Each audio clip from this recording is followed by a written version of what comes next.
Abimanyu. एक बार जो काम ठान लेता Kami na fere minge. उसे जरूर पूरा करता।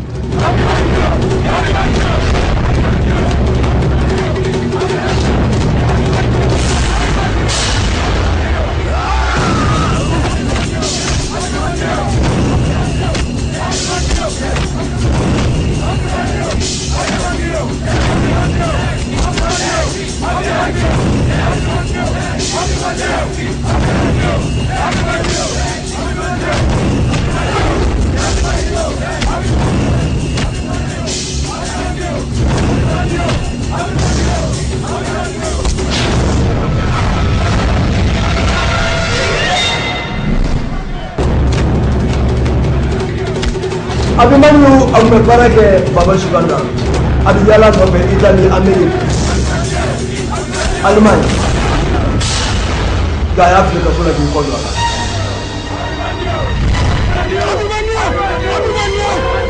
Anana ko kasola chemile. We Vladimir Masidi Sala. Amina Vladimir ko fa ko ga place na. Ye Abimanyu ani Vladimir. Ni मामला उन्होंने ना अमन वायदे का सुगुनो जो मेरे का सुजो मनिया मार एक ही चीज पसंद नहीं है उसे आपको अभिमानी धोखे से पीठ पर वार ने बस बात और अगर कोई उसके साथ ऐसा करता है गफ्फे में मिसाल हो मजा समझ लो वो उसका सबसे बड़ा गफ्फेरो बाबू सब बुलाती बाबा सुल्ला जो कुछ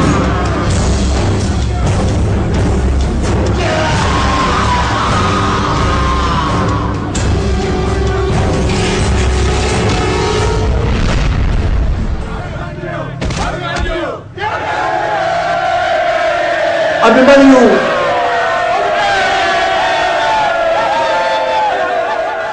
पर तुमने अभी अभी कहा था कि वो अपने खिलाफ कोई सबूत नहीं छोड़ता, तो फिर वो जेल में कैसे? सिकंदर की वजह से। यूं समझ लो सिकंदर ने उसकी पीठ पे वार किया था। उसे डबल क्रॉस पर वो जेल में रहकर हमारे नहीं, इसलिए हमें उसे पर कैसे? इस काम के लिए हमें ने मगो बे शू डॉलर ना के शू सबा न्यो नाई मोलु ब्ला मोबली दो कोनो मुझे अगो का दिमे बाल मैं किसी को मारने की नहीं नियो शू सबा ब्ला मोबली लोगों को यहाँ लाने की बात कर रहा था ने भी दो कसोला के विशा मेडिकल मां को मिला सुमे जी पिगरी के मौला मेरे के दो तो उस मेडिकल कॉलेज में मुर्दे रखते नहीं डोना मैं से का फेरे के काला मैं काम तो पारा है ना तो अपने पैसों का इस्तेमाल करो अपने रुतबे इबा को मामू डोना को बांडू 5 लाख मां के इबा को बाबा सिकंदर का मौ के तरह अल्लाह वो कसोला हमें नहीं कोई पहले तरीका बाबा सिकंदर अभिमन्यु को बाहर कैसे निकालेगी? अभिमन्यु को बाहर निकालने के लिए कौन ने दसरा का माला वो कसोला वो से हमारा नफानी व्हाट अंगन अंदर में माला वो और इस काम में मेरे 2 आदमी मेरा साथ देंगे नहीं माफला तो बारे में ना फामू लुसरा इसके अलावा तुम्हें एक और काम करना मैं भी आखिर वाला जिंदर करन संगे वो ले के कसोnya mo wole afai ko mamu me docteur mo me ko bandi do ne afi afo afere be mo amma terasi be effacer chendi हां साहब क्या है का करना छोड़ी को papier fulani ये सब क्या है को साहब ने मिनिस्ट्री ऑफ हेल्थ को मिनिस्ट्री दादी को Somaiya be kasola do ko ka pigire kula लेकिन साहब हमारे पास को ने ma information soro de gardien de information ti ema Liga chegou.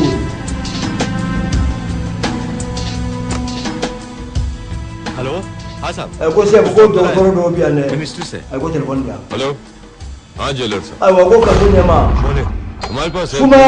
suma wulile do ka so bombe anya bela bele take atoy outadi pigere ako bi mane adele ni ko awe mandi Monday आना 10 से 12 के बीच में ko no kera ka bi gele ade return में दे दी और ना देखो लाइट आना भी कि बोलो ना बुलाना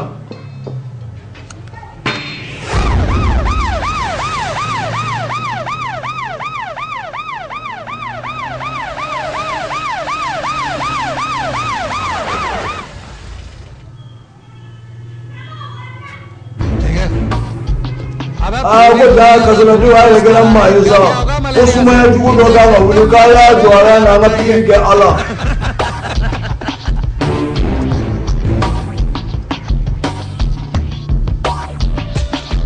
Kami pigiri ni bi ka ke ka sola do na do ni ga wi joni ni ni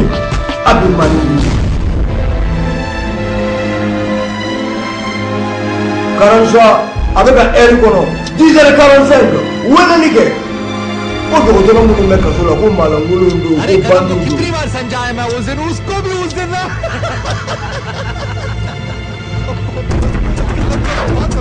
abi manu wora ami fere ga gale la suno ko ka se ka tana yi ki ka su sa ba la mo ni mo no arjun ba ka bara do sa mula police ko ro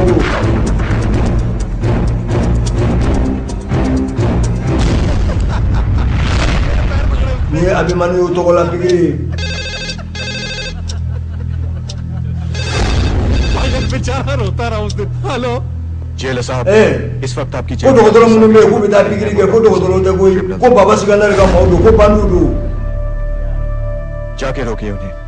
इससे पहले कि वो ko ne fa so be manye wa mala so ni कर ले जाए।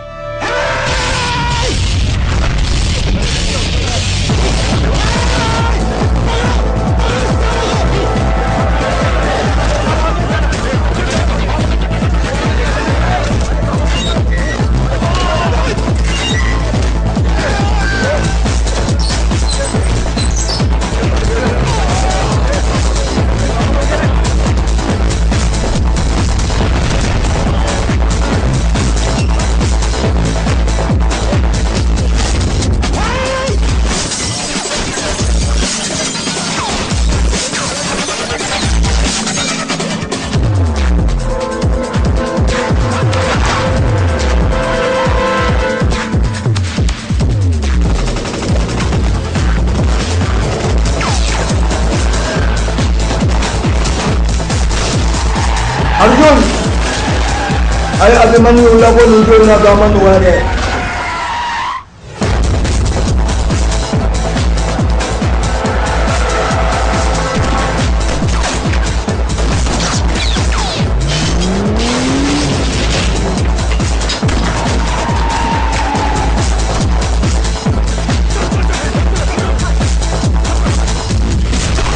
Guys, go.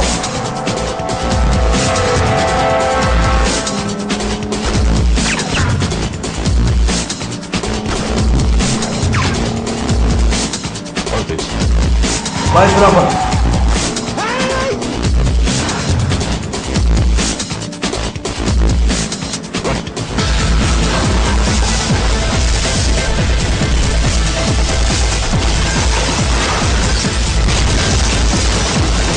Wala mo bile buse kala mo. Anya kubla mo kinu ngono lula bo. Aba kuno na bo mo kelelu.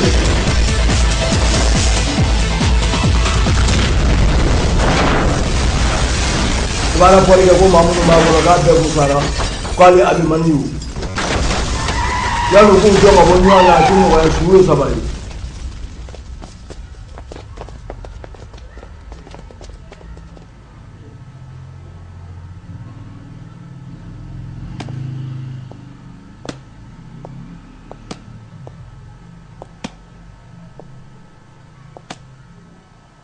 Arjun श्रीवास्तव, को पुलिस को अर्जुन को मालूम था कि तू पुलिस के नौकरी में जा का बरे नहीं बारा ब्लाओ जल्दी कानून तोड़ना शुरू ओ मैं सिग्नल का नाला मबा कलमा अपन को मालूम नहीं था न तन कलमा कोने मिने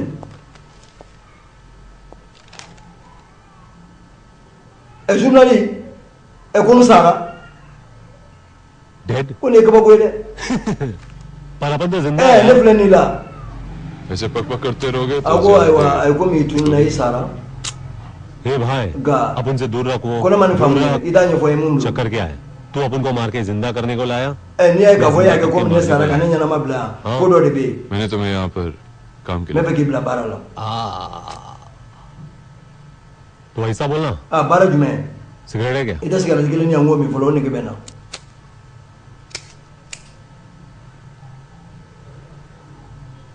क्या काम? bara jume बाबा से ka baba sigandar nya na mamne तू हमेशा यही cigarette ni kon se ko sigara dimi bile yare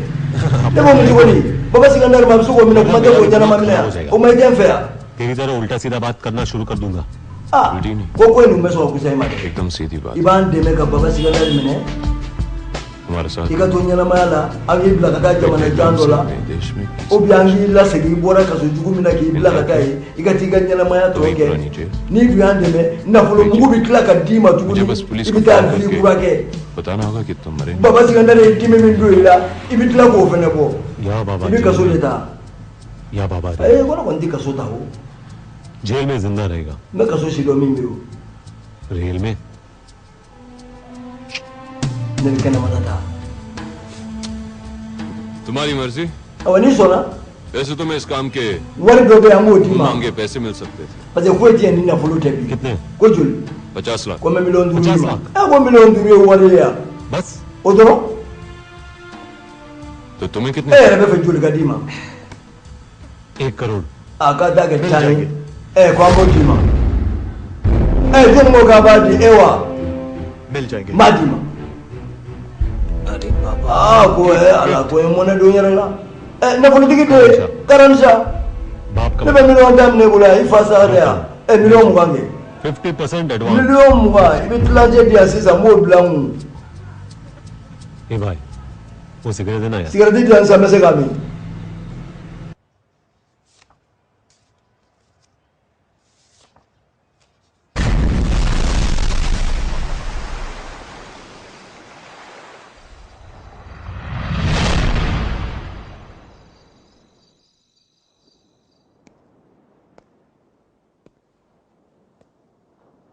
आज के बाद हम में से कोई ना घर पे फोन करेगा या किसी अरे दोस्त कौन? बनाने की कोशिश करेगा ayiwa an ye an तो dafara समझ लो हम बाकी की दुनिया के लिए मर चुके हैं। an bɛna essayer an b'a hakili kɛ kelen pour que an bɛ se ka तुम baara दोनों kɛ अपन तो पहले से ही मर चुका है इसलिए अब तुम्हें और अब भी आएंगे सावधान फोन। रहना होगा अभिमन्यु a ko an किसी bɛɛ को de पता jɛra चल ka गया कि hakilila kɛ तुम्हारे नहीं kelen जिंदा a ko ne bɛ तुम्हारा min mission dɔn शुरू baba होने la से aw पहले। t'a dɔn a la समझा? a ko ne bɛ yɛrɛ de dɔ dɔn nka mission de don bɛɛ b'i jɔyɔrɔ fa समझा भाई a ko n y'a faamu a ko nin minɛ ये क्या है passport ko ne mun ye ko nin ka passport आज से अभिमन्यु नहीं रॉकी है i tɔgɔ Oroki मैं साहिल सिंह बन के जाऊँ ne tɔgɔ ye Sahil आदमी जितना बड़ा होता है उसे छुपाना a ko e bɛ to i tɔgɔ la fɔlɔ pour que a kana dɔn k'a fɔ ko e bɛ ko in kɔfɛ an bɛ ko in dilan dɔɔnin dɔɔnin Abhimanyu शुरू a करें bɛ wani k'an bilasira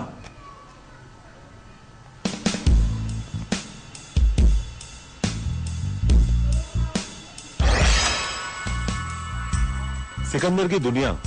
उसके कुछ a ko nin ye Sikandar ka ɲɛnama ye adamaden tɛ se ka Sikandar dɔn ka tɛmɛ ne kan पहुंचने के लिए अपन को उस कंधे को उखाड़ना होगा क्या अभी अपन उसके और उसके पंटर लोगों के बारे में तुम लोगों को डिटेल में बताएगा क्या ani maa minnu bɛ baara kɛ n b'a bɛɛ yira la बाबा सिकंदर Baba Sikandar हिंदुस्तान का क्या a bolila ka bɔ सबसे Inde बड़ा शाना ka diɲɛ minɛ कितना मिनिस्टर लोग पुलिस a ye लोग polisi जज caman लोग, min faga ka जेल में nafolotigiw ऐसा। faga ka jugew faga a ti maa to yen वरना कुछ समझ में नहीं आया a yɛrɛ t'a ka su da dɔn हमारे सिवा उसका कोई दुश्मन a ko नहीं ayiwa o ko n ma ko Abimani y'u sara और दोस्ती उससे कोई करेगा नहीं k'a sara kaso फिर kɔnɔ उसे जेल से निकलना ko dɔw taara a ta ka bɔ n'a ye ko mobili minɛna क्या बोलता है Salim a ko Salim e ko dɔ la e dar'o la नहीं मरा तो मार डालेंगे साले a ko saya ye saya de ye a n'a sara a da ka bɔ a la ko nin ye Salim de Sikandar ye का बचपन का दोस्त ko nin y'a denmisɛnnin teri de ye Sikandar पैसे के लिए जान लेता है ko nin tɛ wari yɛrɛ fɛ koyi nin bɛ maa faga ɲɛnajɛ yɛrɛ kama ko nin ye Aftabu Sikandar ye का छोटा भाई nin y'a dɔgɔnin ye एक तरह से अपन ये कह सकता है कि सिकंदर की सल्तनत i ka sa o ka fisa nin k'i minɛ ye अभी o tɛ foyi dɔn ni juguya kisɛ bilen tɛ उस देश की सरकार Sikandar yɛrɛ tɛ sɔn ko dɔw ma ale bɛ sɔn o ma ale ka jugu ni saya su fɔlɔ ye तो आप ही बताइए बड़े भाई a ko n kɔrɔkɛ nin ko ka nɔgɔ airport पे अभिमन्यु की photo a ko ne ma da la ko Abimani y'u sara a y'a foto bila ka taa faso la k'a yira an dɔnbagaw la u k'a lajɛ n'a sara n'a ma sa काम करता a ko o man gɛlɛn o ne ka dɔrɔgu ni ka marifa bɛ ka feere minnu fɛ n b'a foto bila ka taa कान खोल के एरिया में घूमेंगे तो i b'o tiɲɛ dɔ yan ni tile fila cɛ sisan ne Samiri ko ten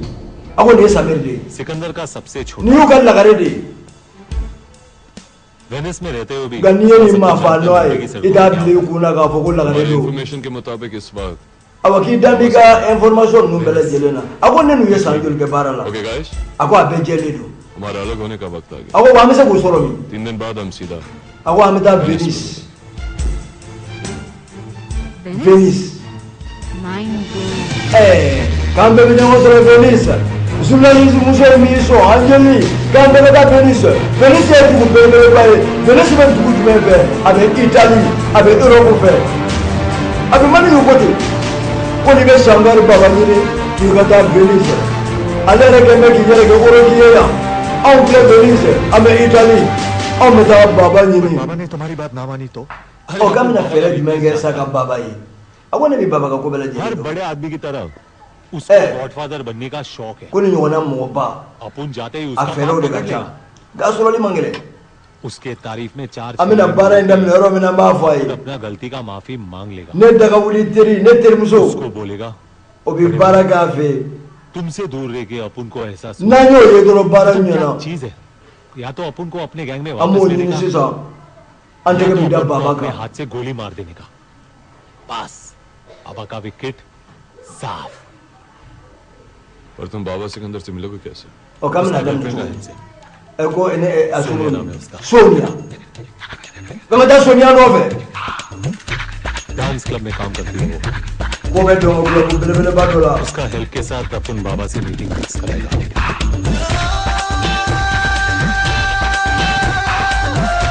awo una na o de bele bele ba ina Sonia be yoro mi Sonia ka di baba ko se da ma ko ne re abi mani yo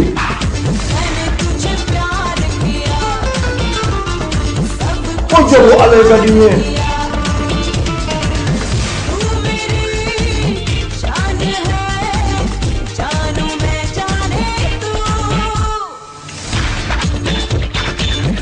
Vamos a jugar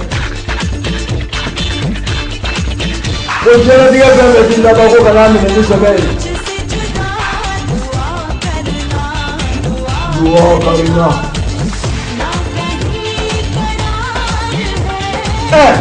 ko au na so ka ko jera diga re di la ba ko ga ko ma za mani mi ne se no di au mo la ko jera kama dole nyoye duwa karina ko tana ka di sami akari ni wari saboda na kula da gidini ne ina mana ina tita da ya ji jana madana wata duwa karina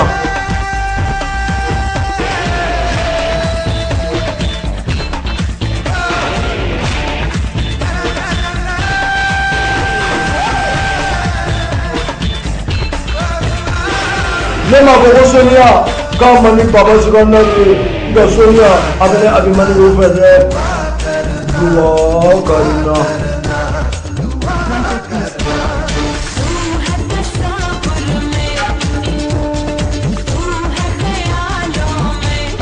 ako janye ko tunne la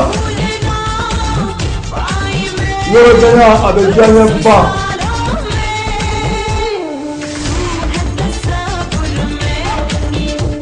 ni ya le ni jawandi be de ri mama be do jongo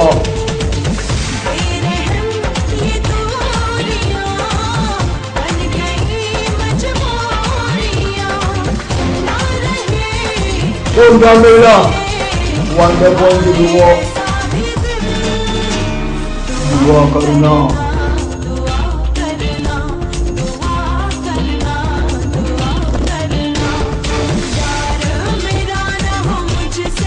Ponin jane jana ai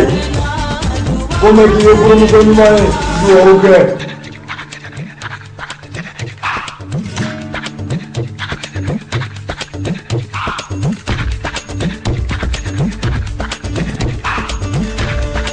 mami mi bẹ̀rẹ̀ ka diɲɛ ɲɛ a ka to i bolo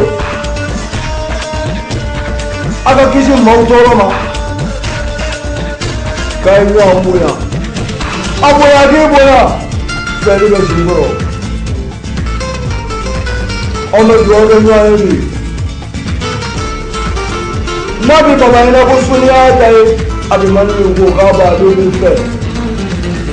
k'a man jugu de bɛɛ b'i diyaɲɛbaa dɔn dugawu kɔni na. Kama doge moye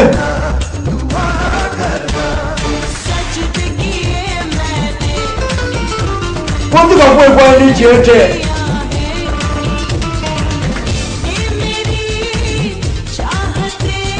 muso min cɛ caman mu a diya b'a bɛ kɛnɛ ma wa karina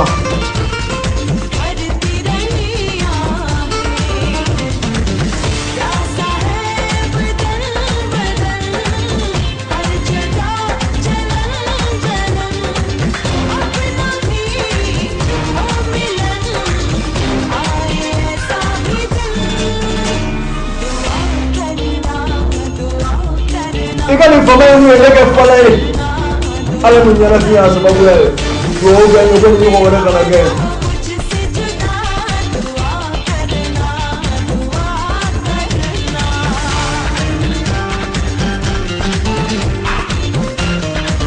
yana maya amina sai dana kan sami wali yo karina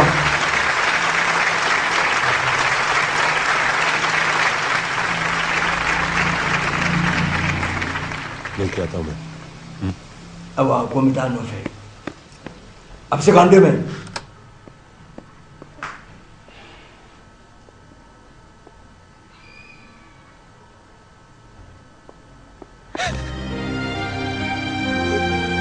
I know माफला ऊपर न्योना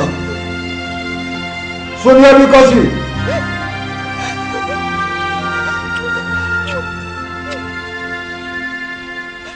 मुझे यकीन नहीं हो रहा कि मैं तुम्हें देख रही हूँ ako dana ne bede fe baba so mina ko ne bede fe o de la wi saraka ne be nga poli ne te fe fangi soro janye ke ne bede abi mani ni fe ko dande janye mina njana ni janye kuna mando abi mani ako kana jo बना गया ना चल ne mana ka bawa अभी मुझे ये सब हो क्या रहा है akan eni jono ngi mo feta kana ta kan to tu सब कुछ अपन तेरे को बताएगा मगर ako ko ko bena mina nyana अभी bosa अपन के पास टाइम नहीं है ni ne ande me bawde ubina na fulo chama mbale dama वो जो तो लोग बाहर बैठे हैं ijija वो अपन को chuga bela यहाँ jena पे लाए ne bi ni unyera nyona ubina wale pale dama ami ko soro pon sanfe ध्यान से सुन। tambere tamulo chini तू 2 घंटे बाद अपन को सेम यार, ये तो चर्च अलग के बाहर है। मिलना उधर से ame और ame jaga fara nyonga अपन का love story start nini ko bela jelen bana enne ame fere mata ko do do school रंगी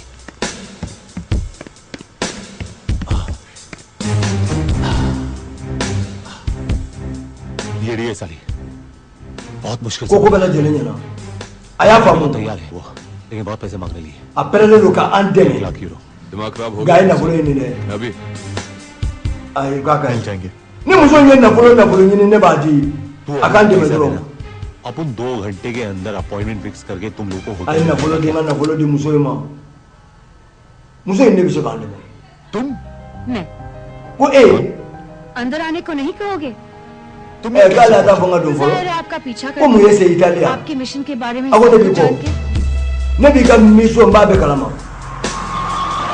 ye ka mo fara nyonga mbabe kalama यार दिलदार Abi mangu ay na fulota. चाहिए Ah, वो सुनिया करने सा पैसा ne bi so ko be ma sonia koso अगर मैं चाहती मिस्टर करण शाह तो इस तरह आपका Ako पीछा करण शाह, करते करते ifasa. मैं अपना मिशन पूरा कर ye mo सकती fara fara nyonga हूँ। मगर kana आपका ko मिशन Italy. मेरे मिशन से ज्यादा बड़ा है nere इसलिए nana मैं ino अपने fe मिशन parce को que साथ amina ngwe ne आपके amina मिशन में ngwe हेल्प करने आई हूँ। me fe ki jeme me fe ka faraka ke ya don tukuri कहना नहीं बताना चाहती हूँ जिसे मैं ना तुम बेने लोग फुआई। दोस्त समझकर बाबा सिकंदर के किले में alaba ma yere do filla वो तुम aw bi fe muso de na fara aga ko sonia baba sigandar sunguru alaba aba yere se kungoma sabula बाबा anjugu सिकंदर की नहीं sabula ne ma da sonia la aya yere ko shi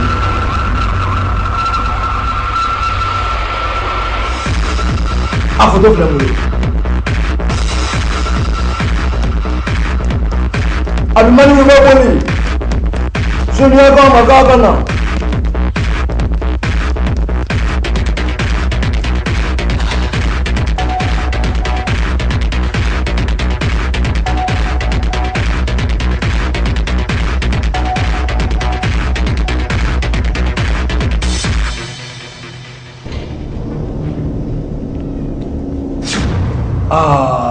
ne balla bi mani wula de adana bali babaga ma bela jele la arnevu kero la ani sonia bi nyafe baba yɛrɛ bi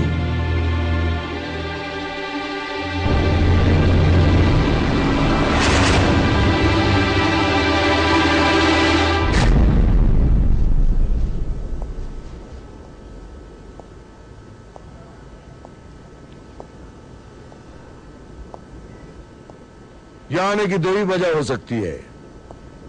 ayiwa ko kun fila bɛ se ka k'i ka हमसे segin माफी मांगकर Kelen. से गैंग में शामिल i bɛna होना yafa deli fɛ दूसरा walisa i bɛ fɛ ka fara an kan tuguni सब चुकता करना ne t'a dɔn n'o fila tɛ i bɛna min fɔ an ये ye a ko k'ayi ko sabanan b'a la इसी से दूर होके tiɲɛ अपन yɛrɛ la ne जीते bɛ जी soniya मर fɛ गए। इसी के वास्ते अपन ने जेल तोड़ा। a ko ne ni kɔni ne bɛ soniya fɛ ni ne ma foyi sɔrɔ baara in na ni ne ye soniya sɔrɔ a ka di n ye a ko aa diya ɲɛ ko don wa का नहीं लव का मामला है donc tajuru sara tɛ fɛli ko de don का तुझे माफ कर ni fɛli ko don ne jarabi so kɔni o tiɲɛnen don o इतिहास tɛ मुझे problème इसकी ye इजाजत नहीं देता nka n kɔni b'a dɔn k'a fɔ और e ka इतिहास sigi कहता है ka na कि बड़ी te बड़ी ne सल्तनत nɔfɛ का तख्ता अपनों ने ही पलटा है Julius ko Caesar muso ko और dɔrɔn महात्मा o bɛ bali ne la हर बड़े आदमी का खून अपनों ने ही बहाया है nka n bɛ min f'i ye ne ye don kaso la ka jɛ e ko kaso la e ka na ten o tɛ kɛ हम ten तुझे मानने nka o kama अपने आप ने को दी बचा फा। रहे हैं a yɛrɛ de b'a yɛrɛ यूं समझ ले faso कि वेनिस आकर तूने aw fila si nafa tɛ ne yɔrɔ bilen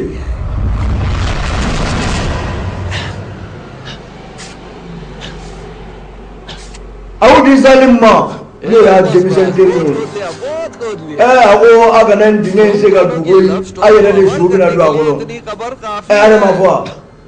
ko diɲɛ ye mana fɛn min fa k'o ma jufa kabalo min bɛ kɛ wa nin fɛlikɛla fila bɛna dingɛ de se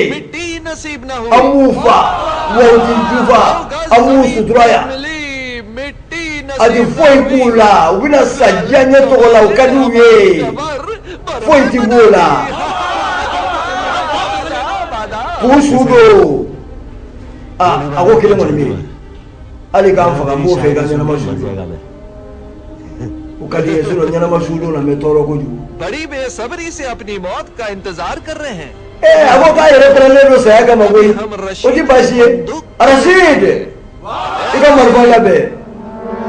उड़ा दे। araside nin fa dɛ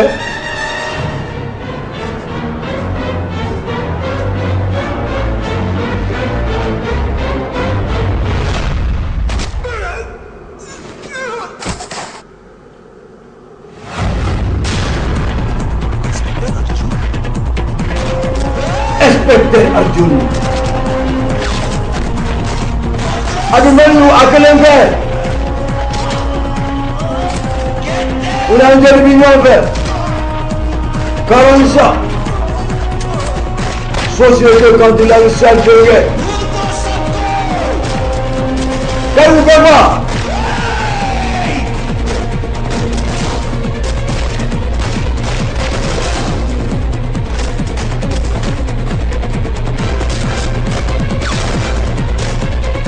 Sonia ani Abimanu k'u yɛrɛ ɲini Baba Sumaner ka cɛdenw ka kisɛ la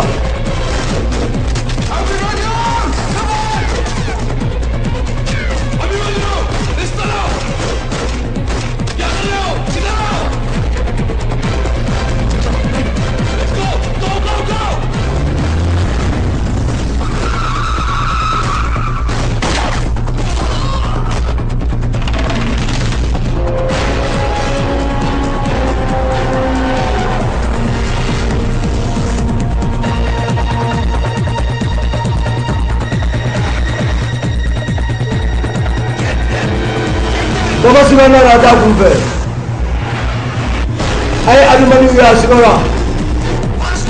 a y'a dɔn k'a fɔ ko n'i y'i ɲin ka duloki ye i jugu la ko n'i m'a fa n'a y'i furu a b'i fa o de la a ye Abimanu di Salim ma n'o y'a denmisɛn teri ye ko k'a ni Sonia bɛɛ lajɛlen fa ko nin maa fila si nafa t'ale yɔrɔ bilen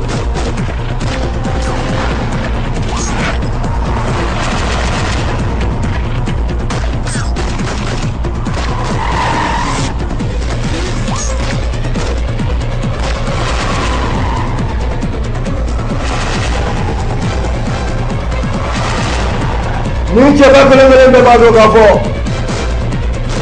Baba Sikandar a kɛlɛli ma nɔgɔ kuma tɛ a ɲɛnama minɛ ma ko bi ta in fɛnɛ bɛ lakali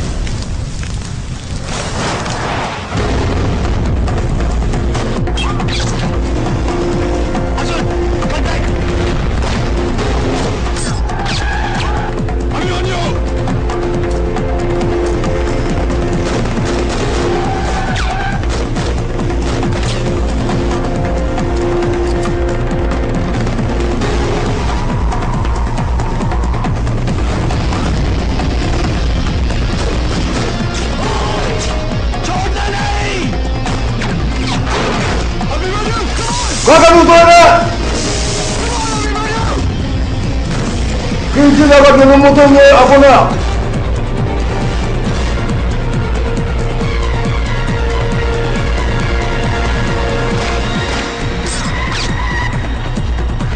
Hi, Sonia.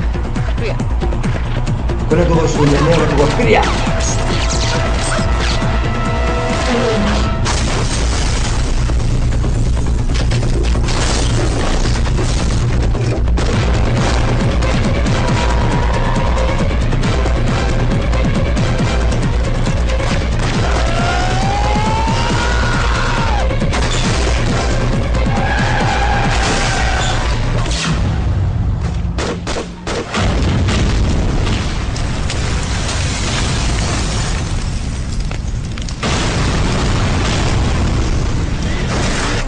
Ni maa kelen bɛɛ la b'a sɔrɔ a ma nɔgɔn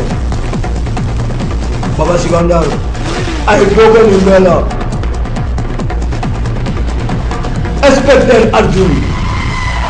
o muso tayani sababu bɔra Baba Sikandar Karan Shah o fa tayani a bɔra Baba Sikandar Abimaniyu a y'o nɛgɛ k'o bila ka taa faso la k'o bila kaso jugu la u ko janfa k'o to yen walasa o ka sa o ɲani na ni sababu ye mun tɛ o tun b'a sa yɔrɔ la ko nani a mɔ ninnu de y'a labɔ ka na n'a ye a ye dɔ kɛ nin bɛɛ la ko n'i ye mɔgɔ k'i tulonkɛɲɔgɔn bɛɛ ɲɛ la k'i laban i kelen na tulon kan ko mɔbili munumunu falan turulen falan yɛlɛma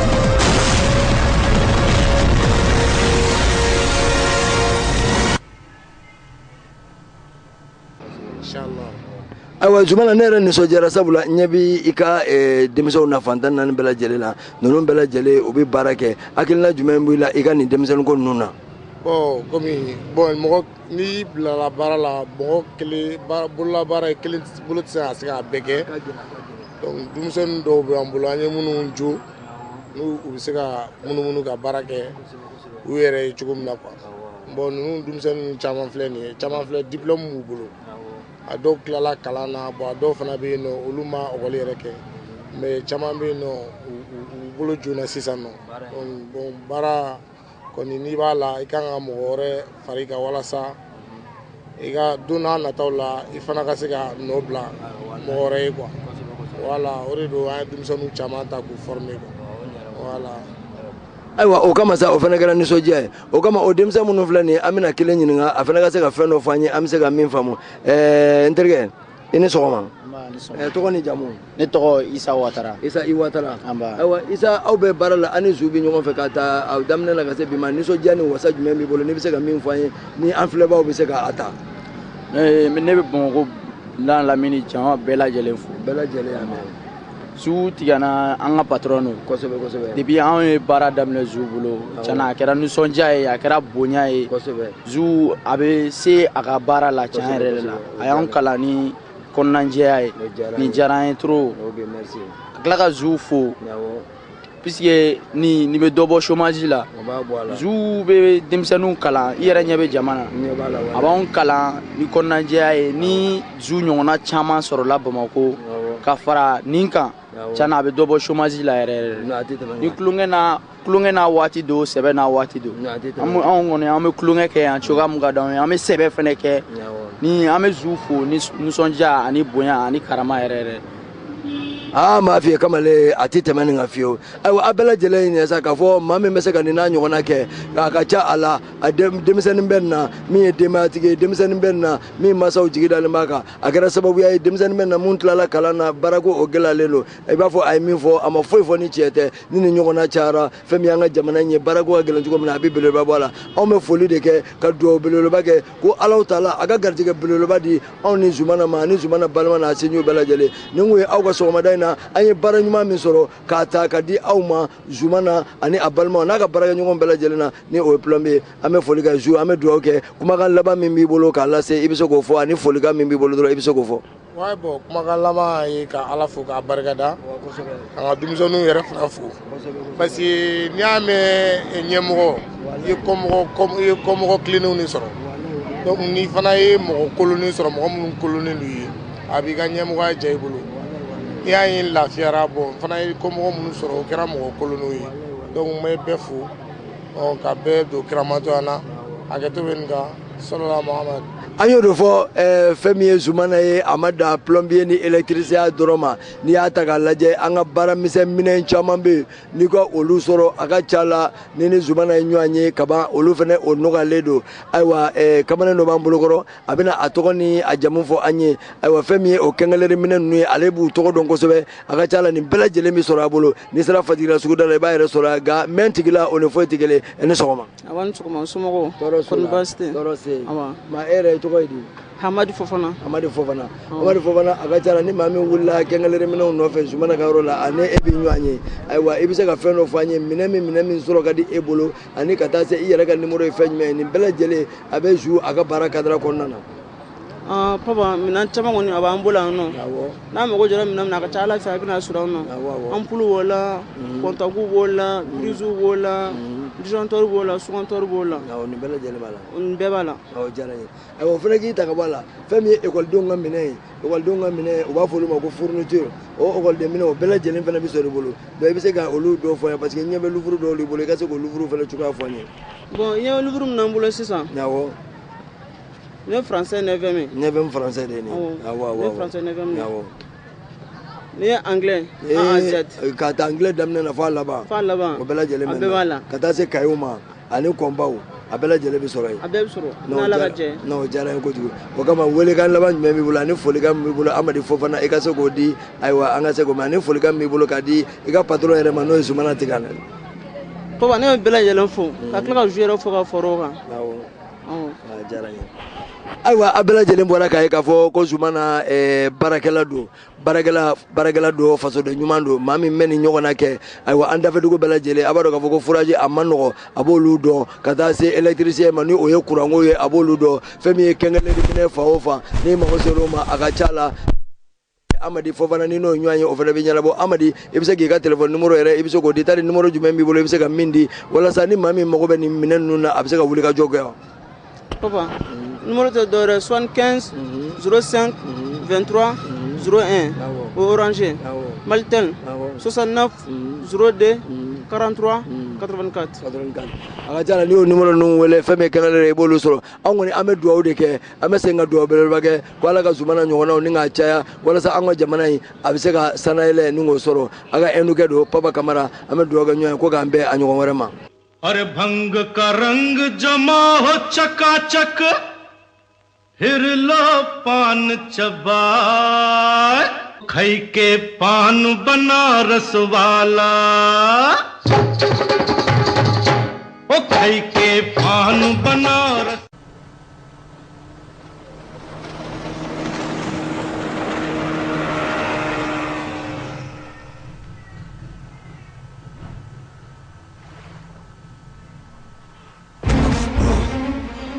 तो चाहता है तुझे अभी इसी वक्त गोली मार दो आपको याद जफा पर क्या करूं याद जफा का बाउमा इसे अच्छाई का शौक है अर्जुन छोड़ याद ना पुलो अपन छोड़ दो याद जफा आपको न जोई 1.5 करोड़ तुम ले चुके हो 1 करोड़ आपको बुवर में होने वाली मां 50 लाख बेईमानी से वाला को दाम लेने वाला गैबी फैमिली होने वाली लीमा 50 लाख रुपए मुझे देना देला इस मिशन पर 7 लाख का जो गलती मैंने की है parce que on se la bla kula ka fo kamita arani bula kani baba ka mo ga nywai लेकिन कीमत हमें चुकानी पड़ेगी। Ang babae mo ko bet lene adila.